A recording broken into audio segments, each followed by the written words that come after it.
அனைவருக்கும் வணக்கம். திருப்பதியில் 32 அடி உயரம் இருக்கக்கூடிய தங்கரதத்தில் ஸ்ரீதேவி பூதேவி சமேத மலையப்ப சுவாமி சிறப்பு அலங்காரத்தை தான் நாம் இப்போ பார்த்துட்ருக்கோம். இந்த வீடியோ காட்சியை தொடர்ந்து பார்க்கலாம்.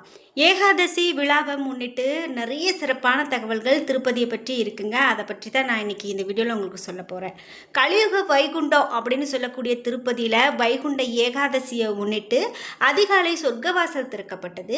மலையப்ப சுவாமி தங்கரதத்தில் மாட வீதியில் பவனி பக்தர்களுக்கு அருள்பாலித்தார். இதனால் ஏராளமான பக்தர்கள் இதனை கண்டுகளித்தாங்க அப்படின்னு சொல்லலாம். திருப்பதி மட்டும் இல்லாமல் உலகெங்கும் இருக்கக்கூடிய விஷ்ணுவுடைய பெருமாளுடைய கோவிலில் ரொம்ப சிறப்பாக இந்த சொர்க்கவாசல் திறப்பு நடந்ததுங்க. முக்கியமாக இந்த திருப்பதி ஏழுமலையான் கோவிலில் ஏகாதசி நேற்று கோலாகலமாக நடந்தது. நள்ளிரவு நடை திறக்கப்பட்டு ஏழுமலையானுக்கு சிறப்பு அபிஷேகம் அலங்காரம்லாம் செய்யப்பட்டு மகா தீபாராதனையும் நடந்தது. இதை பற்றிலாம் நம்ம முழுமையாக இந்த வீடியோவில் இன்னும் பார்க்கலாம்.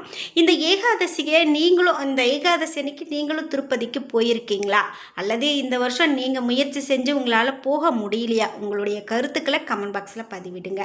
அதே போல் திருப்பதிக்கு நீங்கள் சமீபத்தில் போயிட்டு உங்கள் வாழ்க்கையில் திருப்பங்கள் ஏற்பட்டிருக்கா?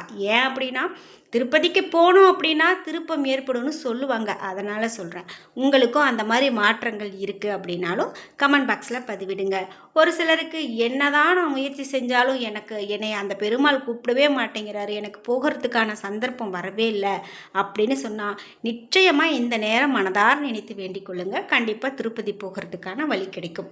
அது மட்டும் இல்லாமல் திருப்பதி ஏழுமலையானுக்கு கோவிந்தா என்ற வாசகத்தை கமெண்ட் பாக்ஸில் 3 முறை பதிவிட்டுட்டு வீடியோவை ஸ்கிப் பண்ணாமல் பாருங்கள். நீங்கள் இன்னும் உற்சாகம் டிவி சேனலை சப்ஸ்கிரைப் பண்ணாமல் இருந்தால் சப்ஸ்கிரைப் பண்ணிக்கோங்க. கூடவே இருக்க பெல் ஐக்கானை மறக்காமல் கிளிக் பண்ணிடுங்க. வாங்க வீடியோக்குள்ளே போகலாம். மறக்காமல் இந்த வீடியோ எப்படி இருக்குது அப்படிங்கிறத கமெண்ட் பாக்ஸில் பதிவிட்டுருங்க. உங்கள் வாழ்க்கையில் நிறைய கஷ்டங்கள் இருக்கா? நீங்கள் சந்தித்து அந்த கஷ்டமெல்லாம் தீர மாட்டேங்குதுன்னு வருத்தப்படுறீங்களா? என்னதான் நான் செய்யறதுன்னு வழி தெரியல அப்படின்னு முழிக்கிறீங்களா? இந்த வீடியோவுக்கு கீழே டிஸ்கிரிப்ஷனில் வராகியம்மன் ஜோதிட நிலையத்தின் தொலைபேசி எண் கொடுத்துருக்கேன். அந்த எண்ணுக்கு தொடர்பு கொண்டு பேசி பாருங்கள். கண்டிப்பாக உங்கள் வாழ்க்கையில் இருக்கக்கூடிய எல்லா பிரச்சனைகளுக்கும் சரியான தீர்வு கிடைக்கும். நாம் இப்போது திருப்பதி ஏழுமலையான் கோவிலில் நடக்கக்கூடிய இந்த ஏகாதசி கோலாகலத்தை பற்றி தாங்க பார்த்துட்ருக்கோம். குறிப்பிட்டு நேற்று அதிகாலை 1:40 மணிக்கு இந்த சொர்க்கவாசல் திறப்பு ரொம்ப சிறப்பாக நடந்தது. அதாவது கருவறையை ஒட்டி இருக்கக்கூடிய வைகுண்ட வாயில் வழியாக மக்கள் போனாங்க அப்படின்னு சொல்லலாம். அப்போது ஸ்ரீதேவி பூதேவி சமேத மலையப்ப சுவாமி அலங்காரத்தில் பக்தர்களுக்கு அருள்பாலித்தாங்க. இதையடுத்து இங்கு நிறைய ஒரு அதிகாரிகளும் வழிபாடு செய்திருந்தாங்க. அதில் முக்கியமாக இங்கு ஆயிரக்கணக்கான பக்தர்கள் சொர்க்கவாசல் வழியாக அனுமதிக்கப்பட்டாங்க. மொத்தமாக 10 நாட்களுக்கு சொர்க்கவாசல் வழியாக பக்தர்கள் அனுமதிக்கப்படுவாங்க அப்படின்னு சொல்லப்பட்டிருந்தது. குறிப்பிட்டு 32 அடி உயரம் இருக்கக்கூடிய தங்கரதத்தில் ஸ்ரீதேவி பூதேவி சமேத மலையப்ப சுவாமி சிறப்பு அலங்காரத்தில் எழுந்தருளினாங்க. அதனுடைய முழுமையான வீடியோ காட்சியை பார்த்துட்டு வரலாம். இன்று வைகுண்ட துவாதசியை ஒட்டி காலை திருமலையில் தெப்பக்குளத்தில் சக்கரத்தாழ்வாருக்கு சிறப்பு அபிஷேக ஆராதனைகள் நடந்திருக்குங்க. பிறகு சக்கரத்தாழ்வாருக்கு தீர்த்தவாரி நடைபெற்றிருக்கு. இதைத் தொடர்ந்து ஆயிரக்கணக்கான பக்தர்கள் புனித நீராடி வழிபாடு செய்திருக்காங்க. பொதுவாக இந்த வைகுண்ட ஏகாதசி அப்படின்னு சொன்னாலே திருவிழா குளம்தான். அப்படி இந்த இருக்கக்கூடிய இந்த பூலோக வைகுண்டம் அப்படின்னு சொல்லக்கூடிய திருப்பதியில் இன்னும் சிறப்பான ஒரு விஷயங்கள்லாம் நடந்திருக்கு. பார்க்குறதுக்கே அழகாக இந்த தேர்ல வரக்கூடிய காட்சியே நமக்கு மிகவும் ஆச்சரியமானதாக இருக்கிறது அப்படின்னு சொல்லலாம். பார்க்கிறதுக்கு மிகவும் அழகான காட்சி. இதுல ஏராளமான பக்தர்கள் கலந்து கொண்டு இருக்காங்க அப்படின்னு கூட சொல்லலாம். குறிப்பிட்ட திருப்பதி ஏழுமலையான் கோவிலில் பல்வேறு விழாக்களும் சிறப்புகளும் உற்சவங்களும் எது நடந்தாலும் இந்த வைகுண்ட ஏகாதசி அப்படிங்கிறது தான் ரொம்ப ஒரு உச்ச நிகழ்வாக இருக்குது அப்படின்னு சொல்லலாம்.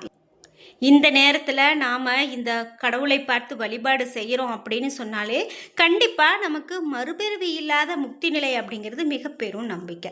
முக்கியமாக பாவமெல்லாம் தொலையணும், எனக்கு எந்த பாவமும் இருக்கக்கூடாதுங்கிறதுக்காகத்தான் நம்ம கோவிலுக்கே போகிறோம்.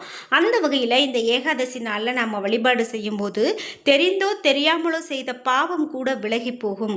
நிச்சயமாக நமக்கு ஒரு திருப்பம் ஏற்படும் அப்படிங்கிறது சொல்கிறாங்க. அதனால தான் முக்கியமாக இந்த வைகுண்ட ஏகாதசி நிகழ்வுகள் ஏராளமான பக்தர்கள் கலந்து கொள்றாங்க. சரி, திருப்பதி திருமலையில் இன்னும் என்ன மாதிரியான விசேஷங்கள்லாம் நடக்க இருக்குது அப்படின்னு பார்த்தீங்கன்னா, ஒரு அட்டவணையே சொல்லியிருக்காங்க. அதாவது வரக்கூடிய ஜனவரி 2026 எந்தெந்த தேதிகளில் என்னென்ன உற்சவங்கள் நடக்க போகிறது அப்படிங்கிறத பற்றி கூட நம்ம இந்த வீடியோவில் பார்த்துடலாம். ஜனவரி 4ஆம் தேதி திருமலையில் ஸ்ரீ வெங்கடேச சுவாமியினுடைய பிரணய கலத்தோற்சவம் அப்படின்னு சொல்கிறாங்க. ஜனவரி 8ஆம் தேதி ஏழுமலையான் கோவிலில் பெரிய சாற்று முறை நடக்கும். ஜனவரி 12ஆம் தேதி ஏழுமலையான் கோவிலில் அத்தியாயன உற்சவ நிறைவு நடக்கும். ஜனவரி 13ஆம் தேதி ஸ்ரீ வெங்கடேச சுவாமி திருமலை நம்பி சந்நிதியில் எழுந்தருள்றாரு. ஜனவரி 14ஆம் தேதி போகி பண்டிகை. ஜனவரி 15ஆம் தேதி மகர சங்கராந்தி. சுப்பிரபாத சேவை மீண்டும் தொடங்கக்கூடியதாக இருக்கும். ஜனவரி 16ஆம் தேதி கணுமா விழா, அதாவது அறுவடை திருவிழா. ஸ்ரீ வெங்கடேச சுவாமி பார்வேட்டை மண்டபத்தில் எழுந்தருள்வார். ஜனவரி 18ஆம் தேதி புரந்தரதாச ஆராதனை மகா உற்சவம் நடக்கும். அதே போல் ஜனவரி 23ஆம் தேதி வசந்த பஞ்சமி. ஜனவரி 25ஆம் தேதி ரத சப்தமி நடக்கும். இப்படி அடுத்த மாதம் திருப்பதியில் செல்ல திட்டமிட்டு இருக்கக்கூடிய பக்தர்கள் திருப்பதியில் நடைபெற இருக்கக்கூடிய இந்த உற்சவங்கள் மற்றும் திருவிழாக்களை கருத்தில் கொண்டு அதற்கு ஏற்றாற் போல தங்களுடைய பயண திட்டத்தை வகுத்து கொள்ளலாம் அப்படிங்கிறதுக்காக அதற்கு ஏதுவாக இருக்கும் அப்படின்னு இப்படி இந்த அட்டவணை கொடுத்துருக்காங்க. குறிப்பிட்டு திருப்பதியில் நாம் இந்த மாதத்தில் போனாலும் ரொம்ப சிறப்பு தான். அதிலும் இந்த உற்சவ நேரத்தில் போய் வழிபாடு செய்தோம் அப்படின்னாலும் ரொம்ப நல்லது தான். அதில் எந்த விதமான மாற்று கருத்தும் கிடையாது. வருடம் முழுவதுமே பக்தர்களுடைய கூட்டம் அதிகமாக இருக்கக்கூடிய முக்கியமான கோவிலில் இந்த திருப்பதி கோவிலும் ஒன்றுங்க. எவ்வளவு சிரமப்பட்டாலும் வருடத்தில் ஒரு முறையாவது இந்த கோவிலுக்கு போயிட்டு வரணும் அப்படிங்கிறது தான் அனைத்து ஏழுமலையான் பக்தர்களுடைய ஒரு எண்ணமாகவும் இருக்கும். ஏழுமலையான் ஆண்டவனுக்கு அபிஷேகம் நம்ம செய்யணும் அப்படின்னு சொன்னால் இன்று கட்டணம் செலுத்தினாதான் 3 ஆண்டுகள் கழித்து, அதாவது 3 ஆண்டுகள் நாம் காத்திருக்கணும். அபிஷேகத்துக்காக ஸ்பெயினில் இருந்து குங்குமப்பூ, நேபாளத்தில் இருந்து கஸ்தூரி, சைனாவில் இருந்து புனுகு, பாரிஸ் நகரத்தில் இருந்து வாசனை திரவியங்கள், இவையெல்லாம் உயர்தர பொருட்கள்லாம் வரவழைக்கப்படுகிறது அப்படின்லாம் சொல்கிறாங்க. அதனால் இந்த நம்ம கோவிலுக்கு போய் வழிபாடு செய்வதோ அபிஷேகம் பார்ப்பதுங்கிறது சாதாரணமான விஷயம் கிடையாதுங்க. அவ்வளவு பெரும் சிறப்பை பெற்ற ஒரு கோவில் அப்படின்னா திருப்பதி ஏழுமலையான் கோவில் அப்படின்னு சொல்லலாம். குறிப்பிட்டு திருப்பதிக்கே நாம் போகணும் அப்படின்னா நாம் நினச்சா மட்டும் போதாது. அந்த ஏழுமலையான் மனசு வச்சு இன்னைக்கு நான் இந்த கோவிலுக்கு நான் வரட்டும், நீ வரலாம் அப்படின்னா ஏழுமலையான் மனசு வச்சு கூப்பிட்டா மட்டும்தான் நம்மளால் அங்கே போய் வழிபாடு செய்ய முடியும்.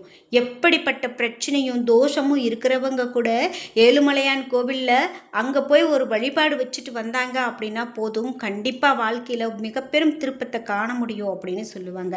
அதாவது சந்திரனுடைய ஆதிக்கம் அதிகமாக இருக்கக்கூடிய கோவில் அப்படின்னு சொல்கிறதால சந்திரபலம் அதிகமாக நமக்கு கூடும் அப்படின்னும், எப்படிப்பட்ட ஒரு உடல்நல பிரச்சனைகள் இருந்தாலும் ஏழுமலையான மலையேறி வழிபாடு செய்துட்டு வரும்போது அவை மாறும் அப்படின்னு கூட சொல்லலாம். முக்கியமாக ஏழுமலையான் கோவிலில் மொட்டை அடிக்கக்கூடிய வழக்கம் நிறைய பேருக்கு இன்றைக்கி வருடம் பண்ணக்கூடிய வழக்கம் கூட இருக்கும். அப்படியே நம்ம வேண்டுதல் வச்சுட்டு வரும்போது கண்டிப்பாக சிறப்பாக நடக்கும். அதே போல் முக்கியமாக புரட்டாசி மாதங்களில் ஏராளமான பக்தர்கள் இங்கு வரக்கூடியதை பார்க்க முடியும். குறிப்பாக ஏழுமலையான் கோவிலுக்கு புரட்டாசி மாதம் மட்டும் இல்லாமல் எல்லா வருடம் முழுவதுமே மிக பெரும் சிறப்பு அப்படின்னு கூட சொல்லலாம். இந்த ஏகாதசியில் மட்டும் ஏராளமான பக்தர்கள் முன்பதிவு செய்து வந்திருக்காங்க. ஆனால் நிறைய பக்தர்களுக்கு இது ஏமாற்றத்தையும் கொடுத்திருக்கிறது அப்படின்னு சொல்லலாம். அதாவது முன்பதிவு இல்லாத பக்தர்கள் மிகவும் வருத்தம் அடையக்கூடிய வகையில் இருக்கலாம். ஆனாலும் 10 நாட்களும் கூட நம்ம போய் வழிபாடு செய்யலாங்க. அதில் ஒன்றும் தவறு கிடையாது. இந்த திருப்பதி ஏழுமலையான் கோவிலில் ஏகாதசியை முன்னிட்டு வண்ண விளக்குகளால் அலங்காரம் செய்ததும் வண்ண பூக்களால் அலங்காரம் செய்ததும் இவையெல்லாம் கண்கொள்ளா காட்சியாக இருந்தது அப்படின்னு சொல்லலாம்.